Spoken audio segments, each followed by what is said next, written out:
Hello, I'm Kylie Crabbe, and I'm a Senior Research Fellow in Biblical and Early Christian Studies at Australian Catholic University. And I'm really pleased to have this opportunity to respond to Katie Barclay in her reflections on comfort and discomfort in the liminal spaces and banishment of early modern Scottish communities and their folk literature. Katie invited us to imagine the physical space of walled cities and the costs of banishment beyond those walls. And she brought to life for me the fear of these spaces and perhaps loneliness or discomfort within the community which might manifest in banishment. And as she rightly says, those emotions are not to be underestimated.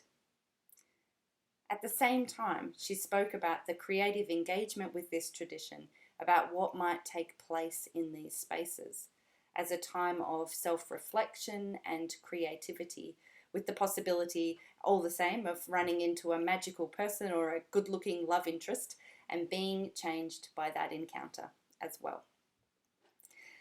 Coming at this from the perspective of a biblical scholar, these images speak immediately to me as reflecting one of the archetypal experiences of Israel, which so many traditions then play on and reinterpret, which is the tradition of exile.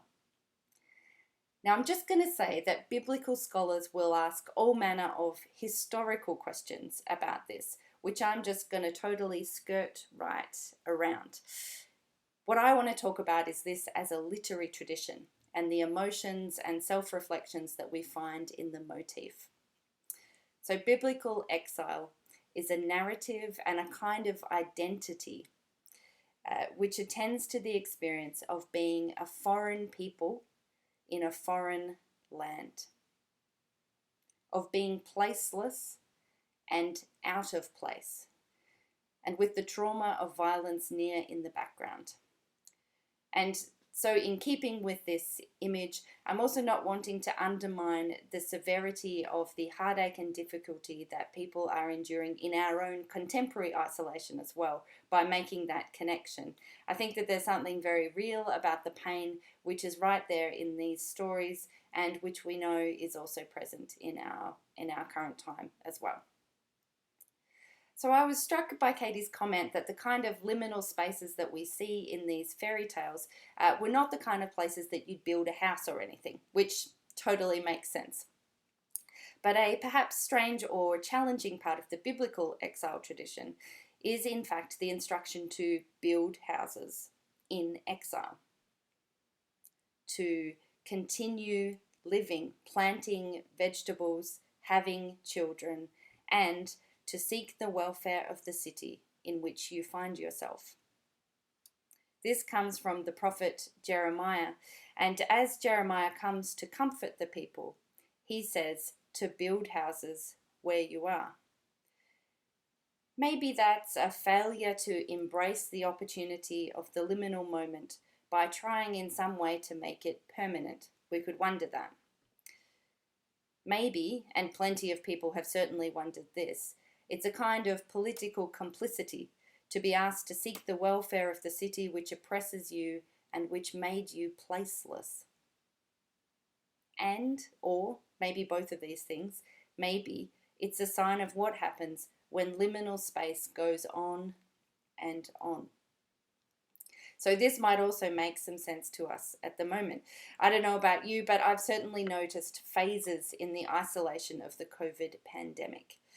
There was the initial drama when everything went online suddenly within kind of 24 hours, and we started practicing physical distancing while watching the infection rate numbers apprehensively each day to just see what was going to happen. Maybe we still watch the numbers with apprehension daily, but there have also been other moments, I think. Getting wearied by restrictions, grief at the human side of the health and social and economic costs around us. Thinking things were coming good, and now for many of us coming back into tighter restrictions. So that just makes me wonder, maybe there is a place for thinking about what kind of dwelling place we need in order to make friends with such an extended time of liminality. Maybe not a full house, but maybe some kind of shelter to keep out the cold so that we can just keep going. And maybe these traditions all give us different versions of that. I liked the way that Katie spoke about the people who perhaps did make a life in these liminal spaces, poorer people and people who were without somewhere else to live.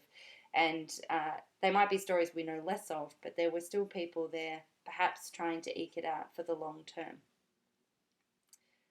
So Jeremiah doesn't just give instructions for life during exile, though.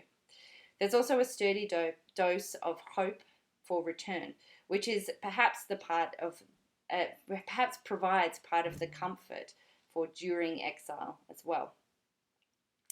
The promise of homecoming is introduced with human voices imploring God to save, O Lord, your people, the remnant of Israel, the leftovers. And then Yahweh declares, "See, I am going to bring them from the land of the north and gather them from the farthest parts of the earth, among them the blind and the lame, those with child and those in labor, together. A great company they shall return here. With weeping they shall come, and with consolations I will lead them back. I will let them walk by brooks of water in a straight path, in which they shall not stumble." So I mention this passage especially because a lot of my research looks at the portrait of those with impairments or disability in early Jewish and Christian literature. There are a great many texts which contemporary disability theorists have highlighted as deeply problematic for readers who come at the text from a disability perspective, where people with particular conditions are used simply as a metaphor. And I'm sure that we can see how this is taken up also in English when you think about the different ways in which we might talk about blindness or deafness. And in these texts, there are also examples of healing stories which give the impression that some people need to be changed in order to be included. But this passage that I've just read a section of from Jeremiah is a bit different, a bit unusual in this regard. The groups listed share perhaps some difficulty in making the kind of journey that's described, not only those with visual and mobility impairments, but those pregnant and labouring. But they are all included, as they are, in the promised homecoming. As Hebrew Bible scholar Rebecca Raphael notes, if one were looking for a biblical text to support universal design, this passage provides it. It is the road which Yahweh changes to enable the return of all, not the people. I appreciated Katie's invitation during this time of self-reflection to rethink who we are and to rethink our world. Maybe whatever return we have is inevitably going to be different anyway. This new normal, whatever it might be, might take some things out of our control.